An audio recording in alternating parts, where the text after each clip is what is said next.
Okay, I'll go ahead and introduce our next speaker. Our next speaker is Adam Wojciehowski. Adam lives in California now. He's from the Midwest. I met Adam during our Master Exercise Practitioner course 4 years ago.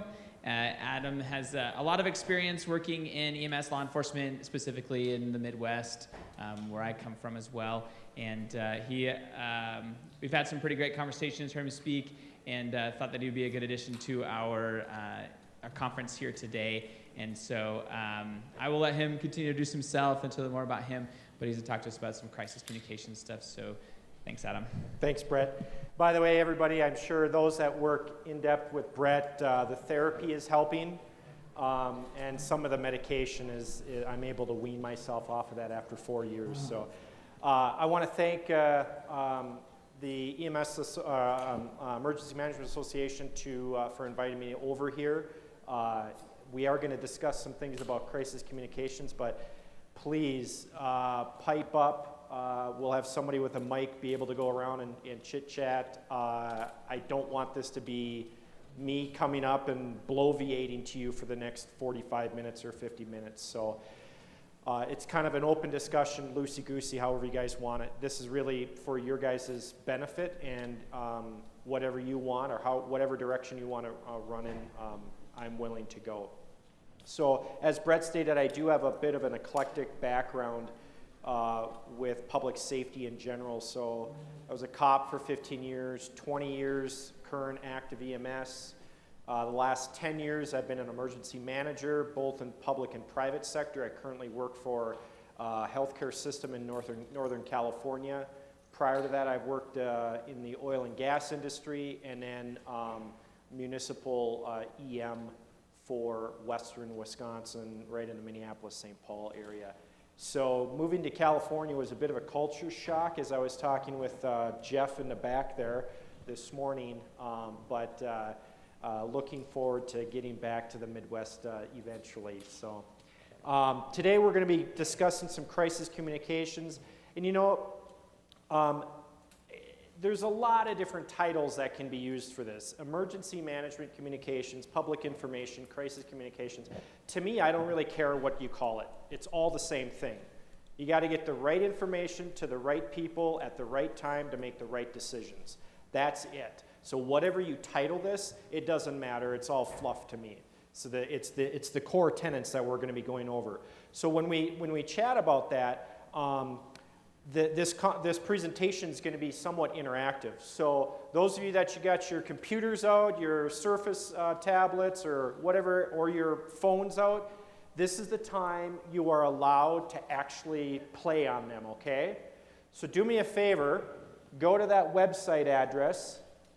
We're going to do some real-time polling of the group as we talk here to get an understanding of where we're at for crisis communications.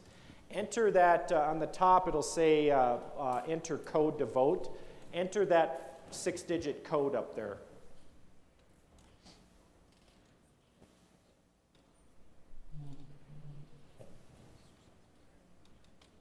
I'm a walker, so this podium or this platform's kind of constraining to me, so I apologize if I feel a little weird.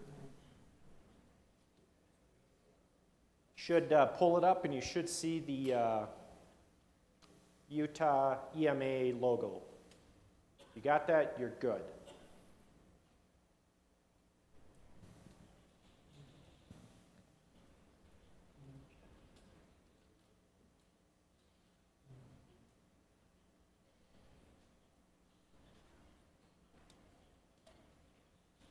Still seeing a few type. Good? Can we move on?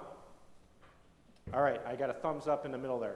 So, when we talk about communication, let's talk a little broadly in regards to communication. What types of communication are there? There's usually two types. Verbal, nonverbal, close. Let's expand on that. One-way and two-way, exactly. Brett?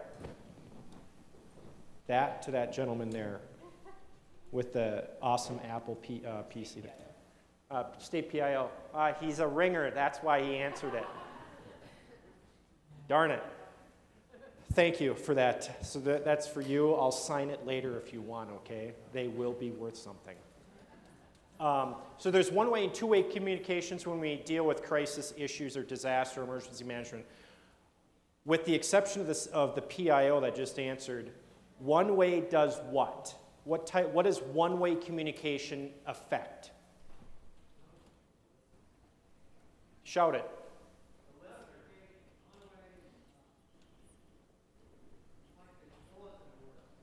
It's like a bulletin board. One way you only give information, right? So it's typically used for some type of orders or commands, correct? You're telling somebody what to do. That can be related to if you're on the ubiquitous traffic crash and fire or rescue establishes IC and says we need ops. Ops, you're going to do a two-person or a two-team cut, blah, blah, blah, blah, blah. That's one-way communication. They know exactly what to do. Or in EM, you say you need to boil water. You need there's a water boil order here, or you need to evacuate.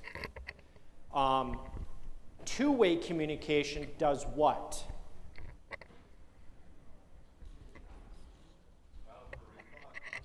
It's what? Allows for a response. Correct. So you're getting some feedback back, some feedback returned to you.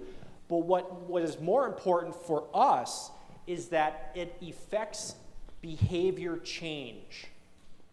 It affects behavior change. And that's key when we're working with our stakeholders to ensure that we can get our message out and that they will take it and be able to broadcast it however they see fit to their constituency. And as we all know in EM, we have a finite amount of resources and there is a finite amount of our expertise. So we have to rely on building those relationships, do we not? And as I learned early on in my EM career, when don't you want to be handing your business card out? Yeah, during the incident, exactly. I've actually experienced that. When we get into one-way and two-way communications, we also have to understand, and for some of you that are PIOs and whatnot, this is going to be very redundant, but we have to understand how we're communicating to ensure that it's being received in the correct way that we want them to receive. So that's why we hear, hey, don't use jargon, okay?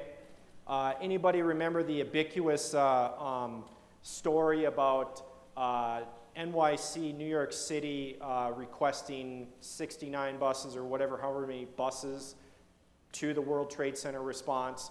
They requested it from New Jersey. They got what? They got buses. They got passenger buses, just like normal. Well, in New York City, what is a bus? It's an ambulance. They got 69 buses when they wanted 69 ambulances. So when we talk about receiving the message, it's not what we intended it to be, it's what they are decoding it to be. So there's a transmit and decode, so any radio guys here, Brett's a geek on radio, so it's the matter of how you're transmitting it and making sure that the way that you're communicating is going to be received in the same shape, form, and fashion that you were intending it to be. And that can be tricky, particularly when we work in a political environment.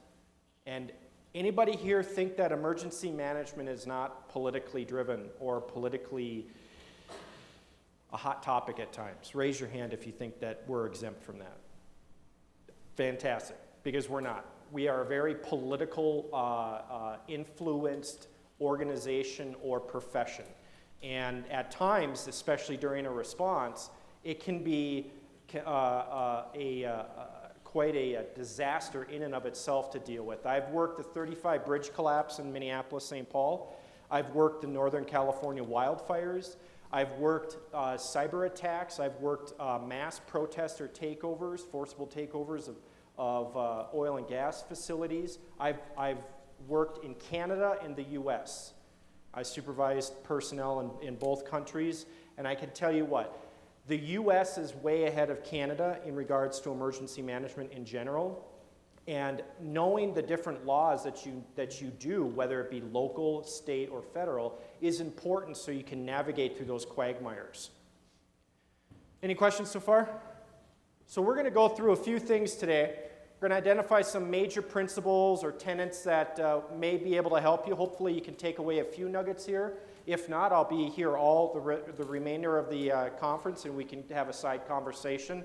We're going to chat about the technology use. If you're not using technology, specific social media, you are failing at your job as a information contributor to a disaster.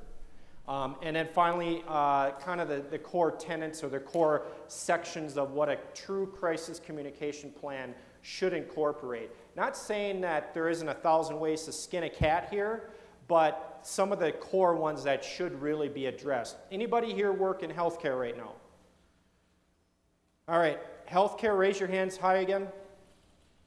All right, what has come down healthcare as of November of 2015, activated for November of 2016? The CMS Emergency Preparedness Final Rule, the first change or significant change CMS has done in about 25 years.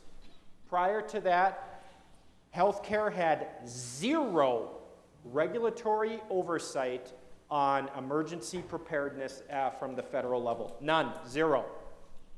The only way that EM came involved in healthcare was through what? Joint Commission, exactly. The Joint Commission was the only accrediting body that mandated emergency preparedness for healthcare facilities that they accredited probably, 10 years before CMS actually even did it. It was not required by any regulatory body. So up until November of 2015, healthcare, which we all play a major part in, had zero regulations requiring emergency preparedness. Hopefully they did some prior to being mandated, but nonetheless, we'll go through some of the plans because in healthcare, for those that are public sector, you may not know this, but there's requirements now under CMS that they engage with you guys, that they actually notify you if they cannot contact some of their clients if they're a home healthcare or if they require evacuation. Public sector, did you know that that was coming, you're going to be receiving a call from that? Raise your hand if you knew that already. A few of you did? Yeah, so, and in addition to that, anybody that works on the HPP, the Healthcare Preparedness Program, there is now a push under that federal aspect to engage more with the municipal and or the local and state emergency preparedness officials as well. So, and they've got a whole bunch of, they got like 2 or 3 requirements for plans: communication plan, emergency operations plan, et cetera, et cetera. So, we kind of went through that. The last thing you want to do is you want to garner the relationships ahead of time. And I'm not saying garner relationships with the media. That's just a part of it. The media is just one branch of crisis communications. You all represent state, local officials, correct? And some private sector, I would imagine.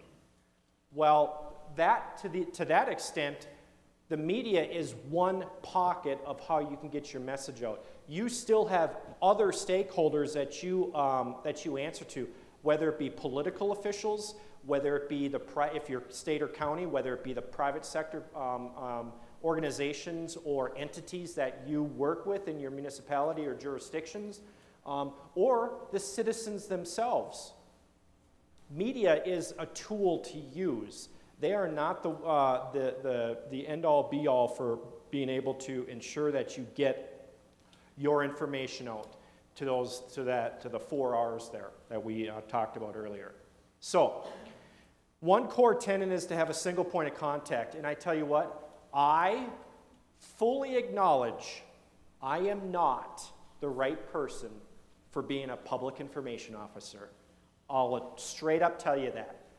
My expertise is command and planning section chief. I have my true passion is planning, a PSC. Don't put me in a PIO, all right?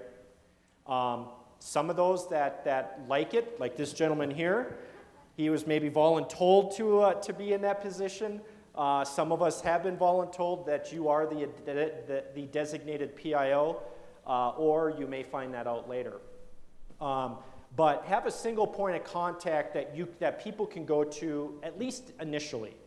Obviously, one PIO for an incident that lasts multiple days or whatever, that's not going to cut it. They need relief. But at least one person that can garner that relationship with whatever organization it is, if it's the hospital, or if it's the local media, or if it's international media or national-wide media, if it is dealing with state and federal agencies, if it's dealing with responsible parties on the private sector that you have to coordinate with, such as large manufacturing plants or any place that holds a lot of hazardous materials, so on and so forth. One single point of contact, and typically, who is that in a state and local agency, public sector agency? By default, it's the emergency manager, is it not? You're the front line and the only line for that matter, because not a lot of us have got hordes of people in our offices working. So typically, the initial single point of contact is the emergency manager. However, if you're an emergency manager and you don't feel comfortable being able to stand up in front of media and be able to answer questions, be that point person, but then immediately have somebody right behind you identified that can step in and say, hey, Adam, I got your phone call, I'm coming in, I'll take over, no problem. And you could say, and then you can give whatever standard comment you say, hey, we'll get you that information as soon as we can, so on and so forth. But the key there is to have somebody that is trained and that understands the nuances for engaging stakeholders and particularly the media.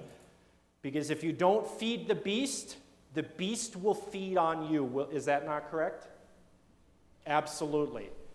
And I have seen a lot of mayors. I've seen presidents of private sector companies.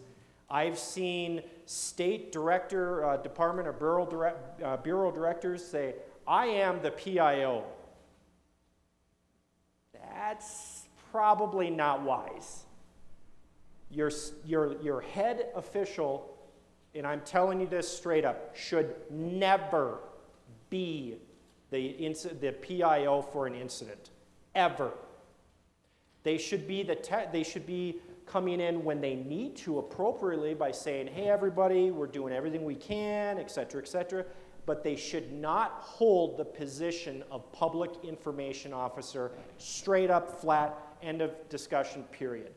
Because they get too much into the quagmire, and that is not their position. Their position is strategic, looking big picture, not getting into the tactics of being able to communicate and whatnot, or fielding comments or requests from other agencies or special interest groups. Questions on that? Anybody disagree with me? I welcome full discussion. Amen. I got an amen here. I must be saying something correct. All right. So, finally, before we go into a quick video, or two videos, 2 is 1, 1 is none. And I say this. If you have a single point of contact, fantastic, but have a backup. If you have a primary scripting that you use in case there is a kind of a holding statement as they use, have a secondary holding statement. Or have the ability to where you can say, hey, these are going to be our talking points. And you can sketch out talking points for the first 4 hours without knowing the incident, can you not? Well, how can you do that? FEMA 101. Your 3 principles, what are they? Life safety, incident stabilization, property and environment preservation. Exactly. Holding statement right there. We're doing everything that we can do to save lives. We are pouring all of our resources, available resources, to stabilize the incident, and our further objective is to preserve property and the environment. Boom. More information to come. In an hour, we'll hold another press conference. There's your talking points. Super easy. Don't make it too complicated. We're dealing with the media. They're not very smart at times. So what does it look like to have a good PIO? And I got to say, I was quite impressed by this lady. I've never met her in my life, so I have no idea who she is. But she did a fantastic job for the Vegas shooting, okay? And I'm not playing politics here. I just thought that she was very articulate, poised, and professional during the media aspects here. So I'm going to skip over this. We're going to go back to that in a second. The shooter, I want to bring in Danita Cohen. She's the spokeswoman for the University Medical Center in Las Vegas. Danita, tell us more, first of all, about the condition of the patients at your hospital. Good afternoon. The good news is we've had about 40 patients released so far this afternoon. That's out of the more than 104 patients that we received since last night. 4 of those unfortunately passed away. Another 12 are still in critical condition. The casualty count currently, as I said, according to the sheriff, is at 59 dead. Based on the condition of individuals who are in your hospital, a level 1 trauma center, do you expect that number to go up? We sure hope not. Here at the UMC Trauma Center, we have a 97% survival rate. That's with patients who arrive to us oftentimes with less than a 1% chance to survive. So we're very hopeful that even those patients who are critically injured will have a good outcome. Does the hospital have all the resources it needs right now, particularly blood? Absolutely. Our blood shelves are fully stocked, so that's good news. We did have a blood drive earlier today, so just to make sure that we are, of course, fully stocked, because trauma doesn't stop. We have operated as a normal level 1 trauma center throughout the day, receiving the normal range of patients that we would get in any given day here, despite the fact that we receive so many patients overnight. And as far as staffing goes, you know, all we had to do was put out one call to say we are getting a mass casualty coming into UMC, and staff came in, everybody from trauma surgeons to our CEO to environmental services. Those are our fine housekeepers who make sure that we can turn over those rooms and keep areas clean to keep patients moving. It was just an outpouring of support and help. The University Medical Center is the only level 1 trauma center in the entire state of Nevada, as I pointed out. How are you coordinating your efforts with other hospitals in the region to make sure patients end up in the right place? So patients are actually triaged out in the field with trauma field triage criteria, and that happens out in the field. So we would get, as a level 1 trauma center, the most critically injured patients, as we did last night. And then we had many more patients going to our emergency department, and some patients even driving themselves here, not waiting for help to arrive to them, but simply going towards help coming to us. So we were getting patients from all over in many different ways. People who are watching us right now, Danita, if they want to help, what can they do? We have had a very generous outpouring of support, not only from blood donations from earlier today, but food and pizza and donuts and little kids walking up to the Metro officers behind us, you know, handing them bags of candy. It's been absolutely wonderful. You know, every time you see something going wrong, you don't have to look very far to see something going absolutely right, which is very heartwarming. So for now, we just ask that our nation keep us in their thoughts and prayers, and keep our trauma team, of course, in their thoughts, because they worked so hard last night, and they haven't stopped throughout the day. I know they haven't, and please thank all of them, the doctors, the nurses, the entire staff at the University Medical Center of Southern Nevada, for their excellent, excellent work, life-saving work. Danita Cohen, thank you very much. CNN's Don Lemon is with us. All right, so what was good about that? She was on point, which means, can I call you Michael, or is it Mike? Mike. So as Mike stated, she was on point. What does that mean? She stuck to the facts. She stuck to the facts, which means she had talking points that were created prior to that interview. Now, that's a pretty softball interview, is it not? I mean, there was no cantankerous or contentious questions being asked. It was more about providing the information to make sure that the nation knew what was going on. But could you tell that she was prepared?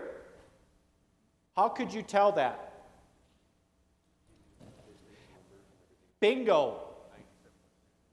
Yes. Mike is just on the ball here. She knew, he gets an incident management handbook that I wrote, so here you go. Hopefully this helps you out.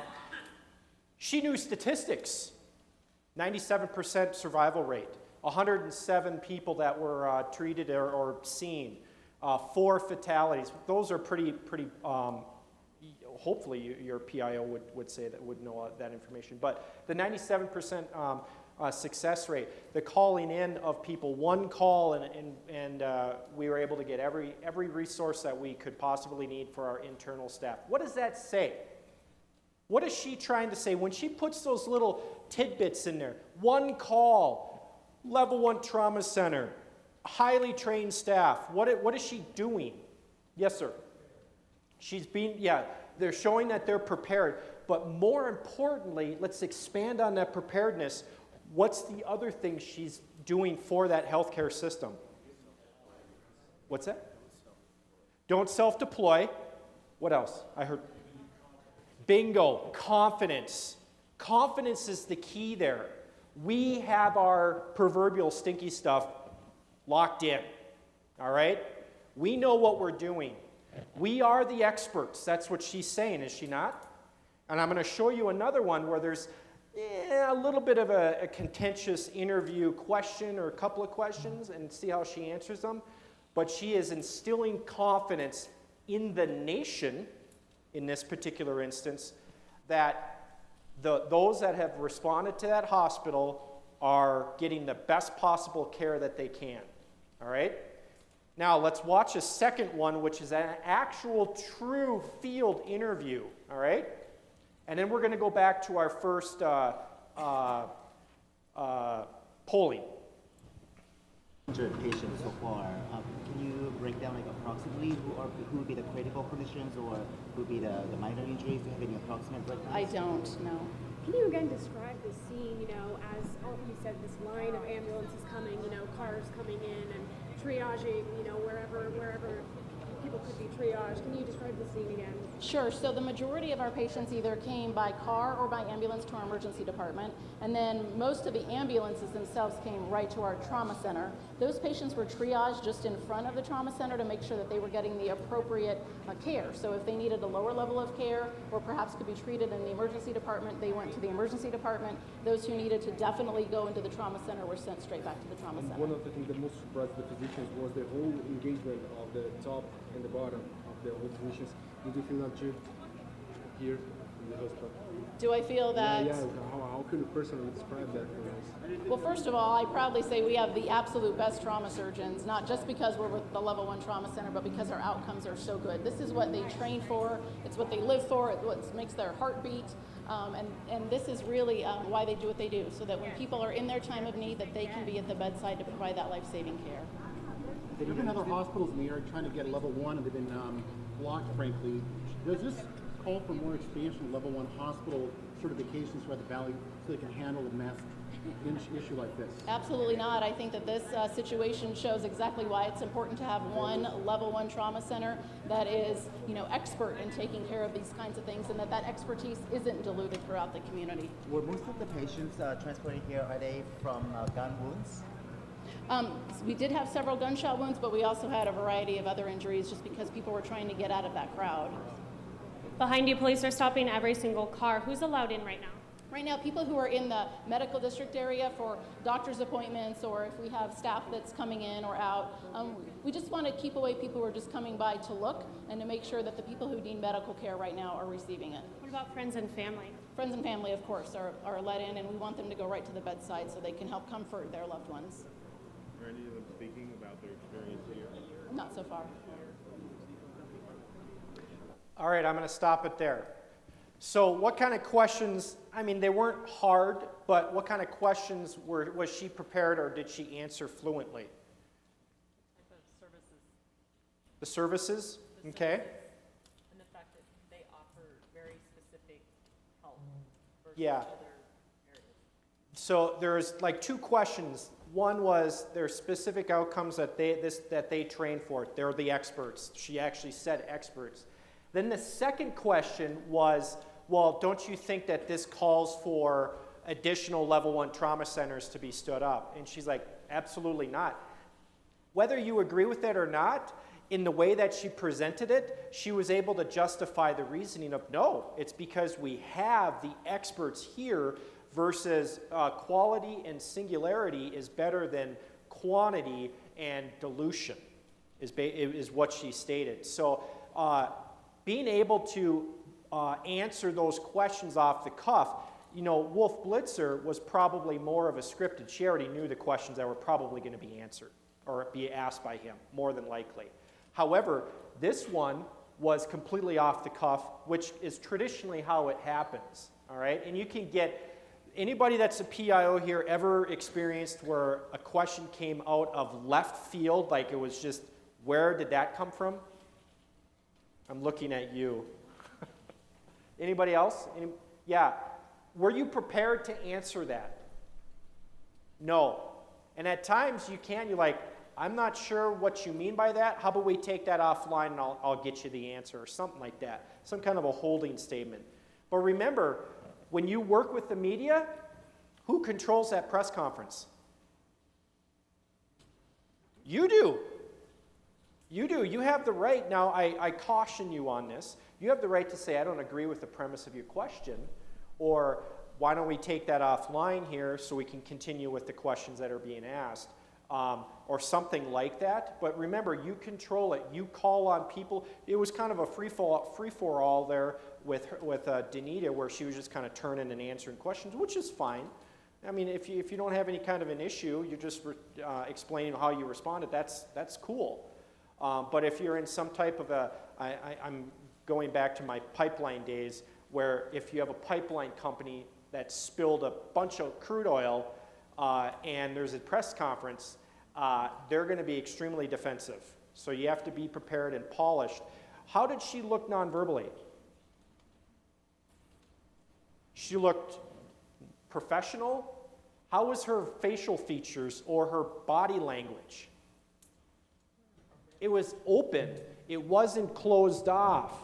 It wasn't kind of squinching her face or anything like that. She was like, okay, I understand.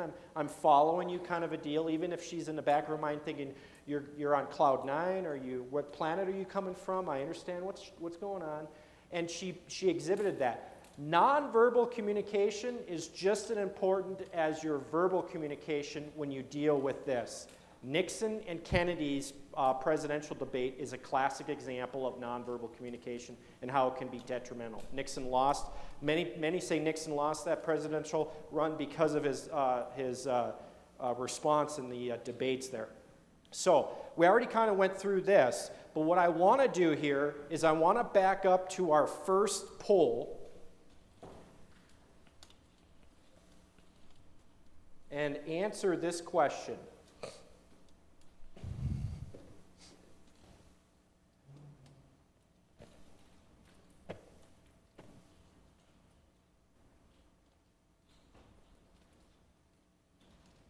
And you can answer truthfully. My agency says they have a trained PIO, but I can tell you they don't. They have a communication specialist, not a PIO. Very big difference.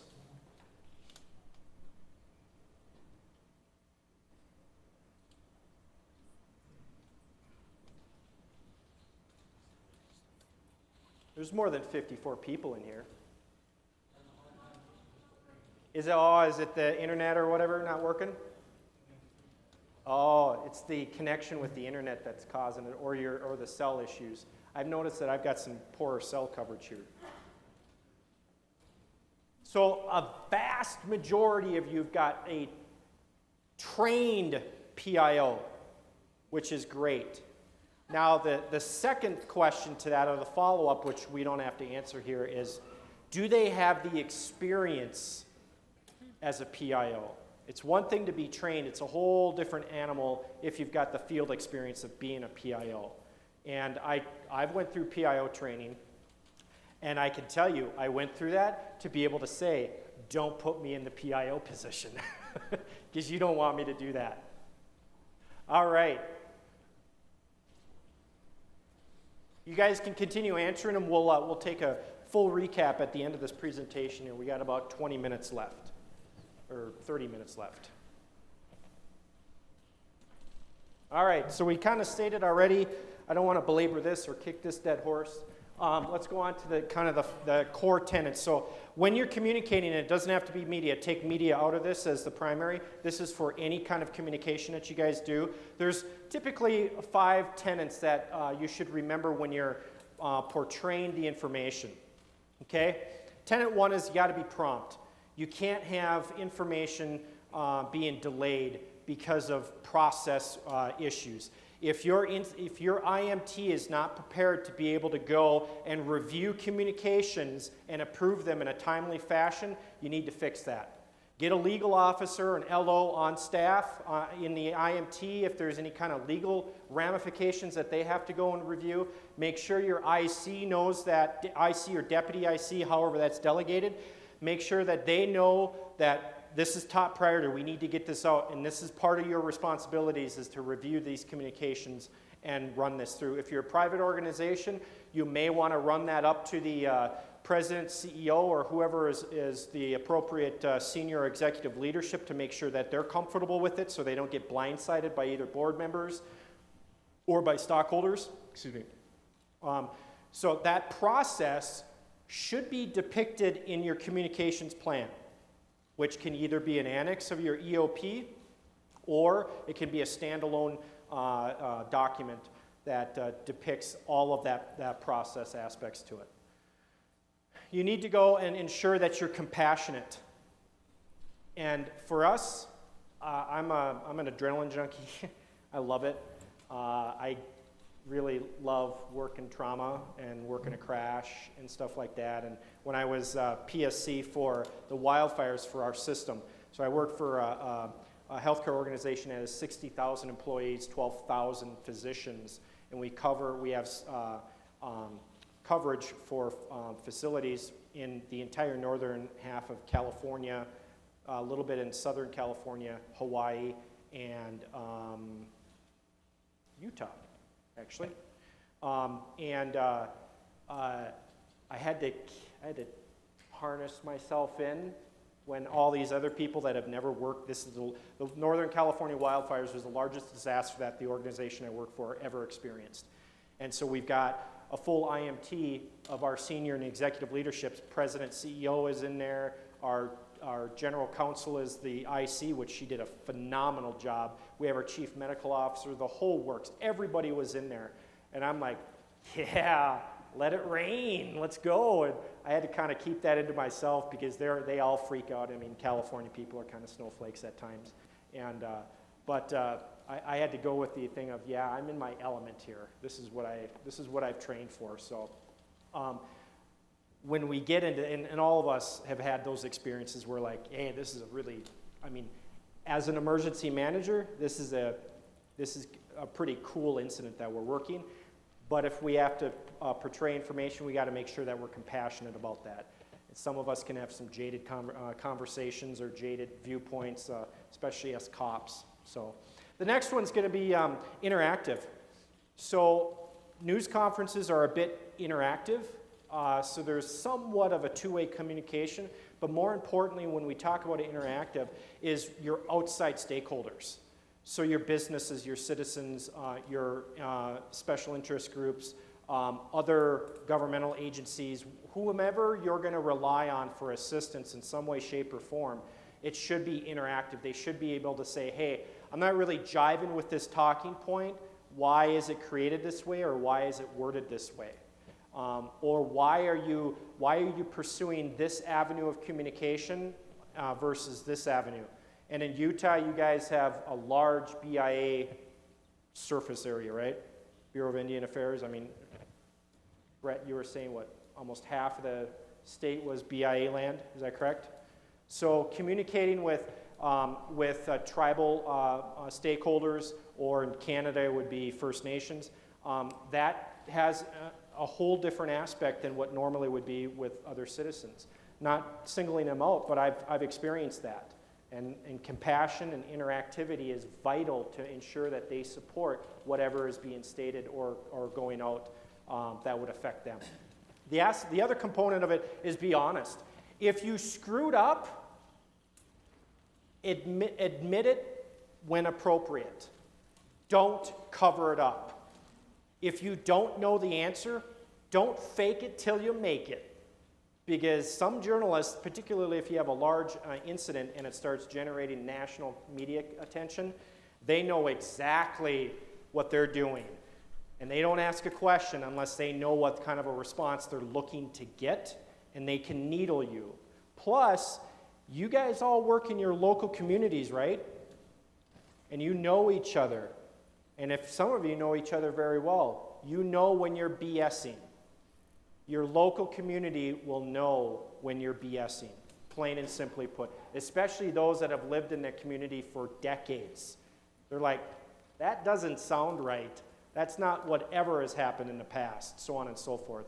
So if there was a mistake, be upfront with it. Say, yep, we fumbled that, or there was a misstep. We are correcting that immediately. Follow it up with your corrective action, so on and so forth. All right? Don't lie.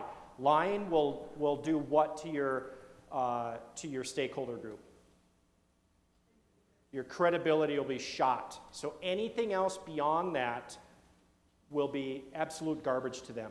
And it only takes one lie to actually go and completely disassemble the entire process that you've stood up for your crisis communications. You might as well get that person, whoever was the spokesperson and actually said that lie, they better be off that stage and never come back during that incident, or for that matter during the career in that organization, because they will never have credibility ever again. Or if they do, it's going to be years down the road after they've done mea culpas and tried to smooth things over and gain that trust back. Informative. Don't speak just to speak. Tell them succinctly what you need them to do or what you expect, whatever the outcome is. You don't have to get belaboring. So anybody here do a press release that's more than a page long? You can raise your hands, that's fine. It's not a wrong answer. There may be some press releases that are more than a page long, but you better be able to justify why it's longer than a page. Some people have an attention span of a gnat, so if you want them to be able to do something or to execute a task, make sure it's succinct and childlike. Do this, A, B, and C. Done. Call us if you have questions. Text us. Twitter us. Retweet, please, kind of a deal. All right? Questions on those 5 tenets? All right, next one. Practice makes perfect. So whatever plan you have, whatever processes you create, I'm probably preaching to the choir here of practicing it. However, how many times do you guys practice a true communications disaster when you do your functional or full-scale exercises? Typically for you guys in your measle, how many injects do you have that are related to public information or to the PIO? Half a dozen or so? And they're probably pretty benign, like, hey, we're getting a request from TV, so on and so forth. And I've experienced mainly that's to jog the memory of, oh, we need to fill the PIO position. That's what we want to get. One of the objectives is to stand up the PIO or the JIC or whatever task you want to do and to meet that requirement. But you really should do an exclusive exercise for communications and test the plan, test the process that you have, the delegation of authority, the line of succession for PIO, because we have line of succession for our ICs, but we really need to have line of succession for all of our staff, command and general staff, correct? What's the typical number that we try to aim for the number of personnel in each position? 3. Yep, you're right, sir. 3 deep. Now, what organization here can go 3 deep in the entire ICS structure? None. I work for an organization that has 60,000 employees. Our system-wide IMT isn't 3 deep. Even for PIO, we have 2 people, and one just got promoted to a VP. What does that mean? Yeah, they probably won't be doing that anymore. All right?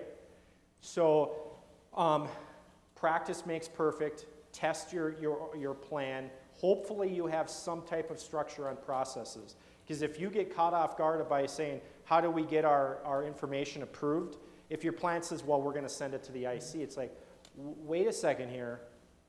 There's a bit more to that than just saying the IC approves all messages, right? If you're telling somebody that they have to boil water, is it legitimate to say you have to boil water however you draft that notice and you send it to the IC and the IC says, oh, that looks good? Well, what kind of issues or pitfalls are there? Who makes the boil water order? Hopefully the health department would have some input or actually say we need to boil water. It isn't just kind of off of a whim or off of rumors. What's the PIO's #1 job duty? This one earns a book. #1 duty of a PIO is what? Quell rumors. I can't give it to you. Who said quell rumors? Raise your hand and I'll believe that you said it. Right there, this gentleman here. Rumor control, thank you. Rumor control is the #1 job for a PIO. All right? A close second is the actual information delivery. But rumors are going to drive a lot of a PIO's tasks and responsibilities. When we get into the rumor control, what's the other position that should be right here? Other command position. They should be connected right at the hip. PIOs, you guys should know, command position, there's only so many command positions. Liaison position. Your liaison officer or loafer should be connected at the hip with your PIO. Because any kind of agencies that are responding or any kind of engagement with affected personnel will probably go through the liaison officer, and those two will have a direct communication almost minute by minute. Hey, you know, I'm getting a call from this landowner or this homeowner saying that they can't turn their water on or something like that. Excuse me. Or we have this incoming contractor with a bunch of bulldozers and stuff. We're going to have to shut down some traffic. Can we get that out, that this lane of traffic or this roadway is going to be shut down? So they need to be right at the hip. Liaison and PIO should be at the same table. And when I say same table, physically the same table, working together. And they should have assistants. If you have the ability, they should have assistants that are assigned to them to do other tasks. And we'll get into some of the tasks in a little bit here. Anybody have any questions on that? Anybody disagree? Okay. All right. So, tools to monitor the media. And when I say media, it's media in general. So anybody here ever use Geophedia? Geophedia, I learned when I was working COP, and we had a ton of huge concerts, and they were electric dance music concerts, so it's a giant rave for 3 days. You'd be surprised at how dumb people are on social media. So we used Geophedia. They got spanked a little while ago and got knocked off of Twitter and Facebook because they were using it for law enforcement purposes for intel gathering. But there's other agents or other organizations like Radian 6 or even Hootsuite to an extent can help you with monitoring different particularly social media or YouTube or anything else in regards to what's being talked about in that area. So when we talk about tools to monitor, you can do a geofencing aspect of a certain area.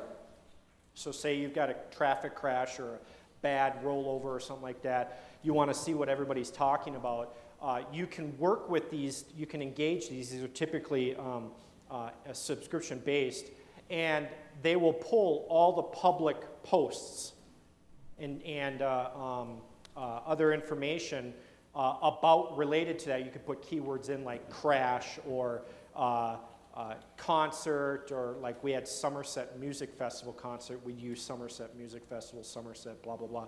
And we can do a geofence around that area, and anything that was public, meaning in their settings of their profiles, they did not privatize their postings, it would come up and we could click on that. Well, what do you think we found when I was working COP? Electric dance music concert, a rave. We found tons of drugs based off of stupid people that would post stuff. And they had security, private security, searching every vehicle and searching every person, or I should say just patting them down for weapons. But hope they don't go onto our drive shaft of our car and find the bag of ecstasy. Ding, ding, ding. We go in, and they had private security with private drug dogs. And they just went around, and they're like, we're like 16th in line. I can't remember how they identified it, but they went around, and the drug dog hit on the car, and the private security stood down, reached under, and grabbed a huge 1-gallon bag of ecstasy tabs off of them. And that was based off of using the monitoring tool. It was a phenomenal tool that we had access to, and we were a small agency department. We only had like 20 officers, but the producers that put on the concert paid for all of this. So we didn't have to pay the subscription. They paid for it, and we just worked off of them. And I said private security. This is kind of just a side note. Why is private security important in that conversation? Search and seizure, that's exactly right. Private security did all the searching. Private security did all the drug detection. Private security seized the drugs. It is not a violation of the Fourth Amendment. Private security goes, Adam, here's a bunch of drugs. These are the people we found it off of. I say, thank you, sir. Can you fill out a statement form and swear to that? Yep, absolutely. All right, tick-tock, double lock, you're off to jail with a felony. Super easy. Just a war story. It has nothing to do with crisis communications. All right, so use technology. Yes, sir.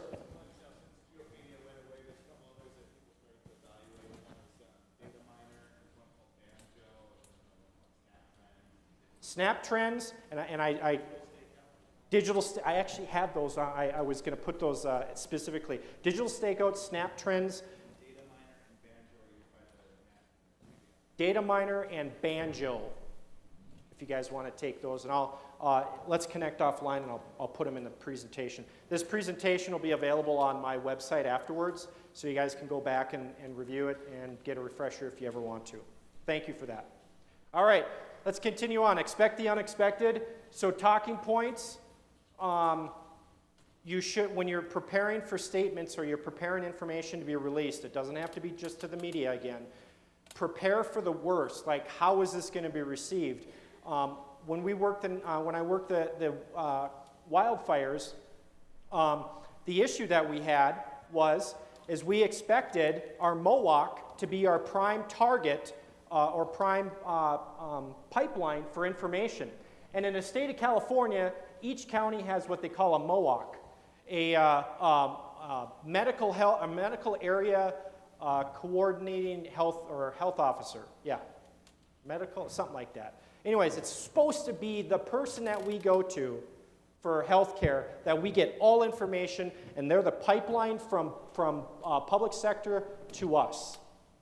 Well, we did not expect them to actually completely fail in their job and have zero information, hold zero conference calls, and be able to provide zero data for us.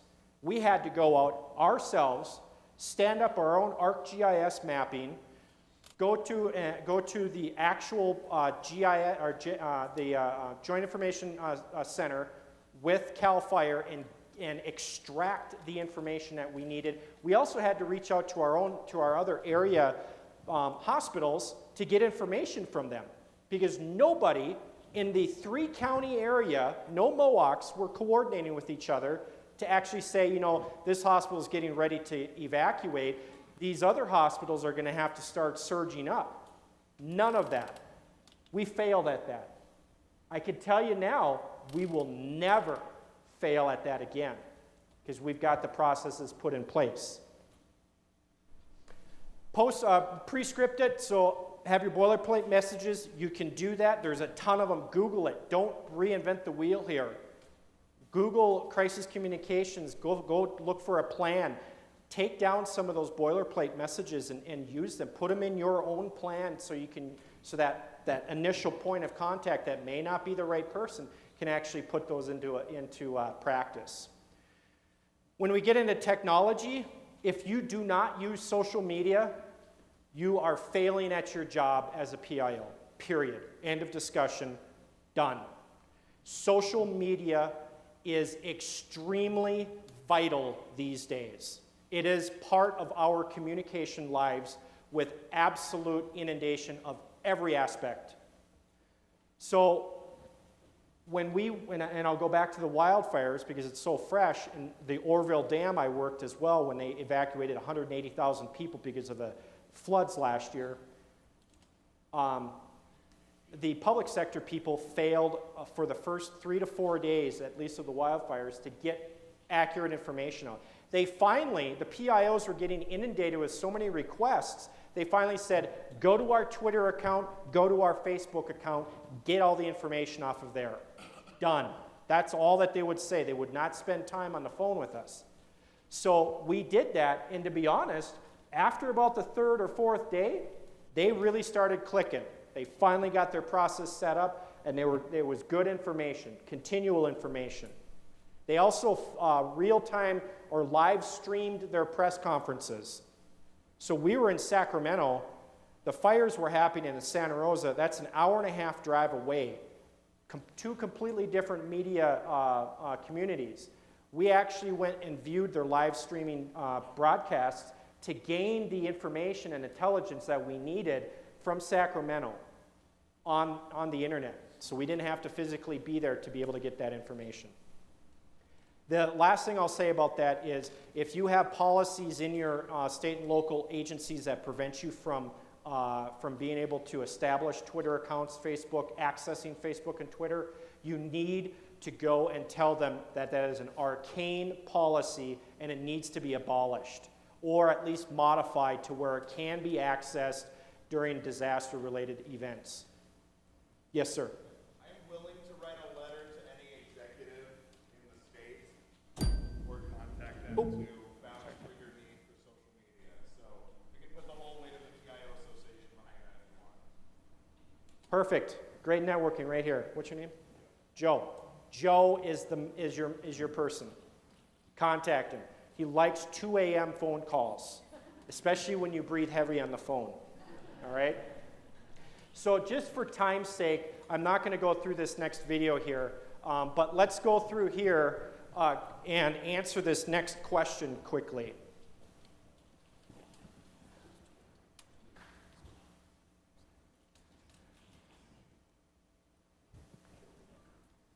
We got about 2 minutes here, so hopefully can you guys see this? Or are we having issues with the connection? Oh.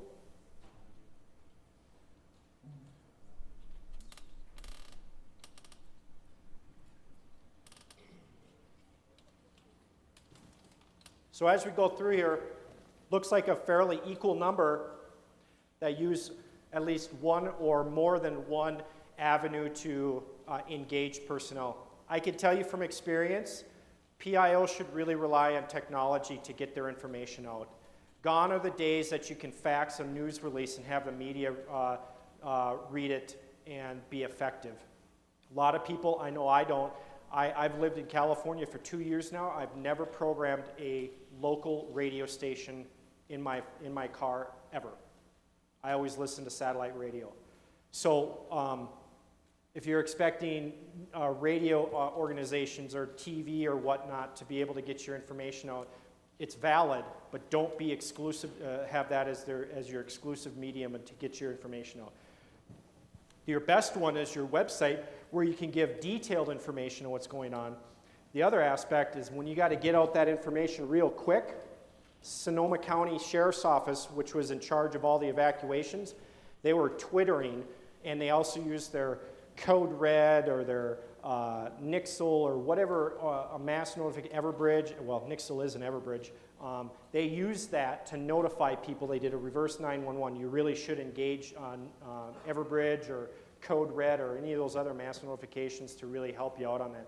It saved lives. It absolutely saved lives. And when you have 70-mile-an-hour winds running down a ridge line and people literally had 0 time to be able to get out of their homes, like they left with no shoes on, that fast they had to evacuate, it's vital that you get the right information out to the right people at the right time to do what you want them to do. Okay? Thank you.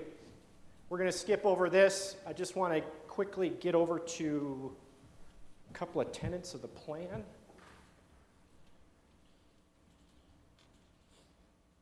So these are some of the tenets of the plan. Let me get back here. So at the very least, if you want assistance, my contact information will be up here in the last slide. Feel free to engage me. I can help you with getting a template here. But these are kind of the core principles that should be in a plan. Now, they can be massaged and adjusted to however your organization really works.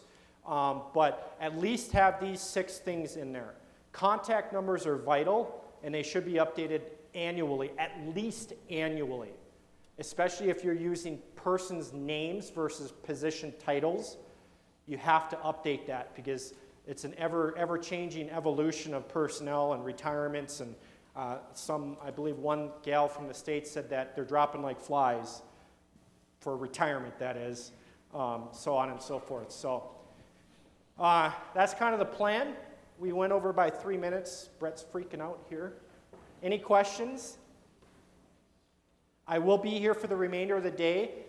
If you want an IMH, I brought a few copies that you can purchase from me over on the back here. And my contact information is right there. Feel free to give me a holler anytime that you'd like, okay? Thank you for having me. I really appreciate your time, and enjoy the rest of your conference. Thank you, Adam. On behalf of the association, I'd like the certificate and the card.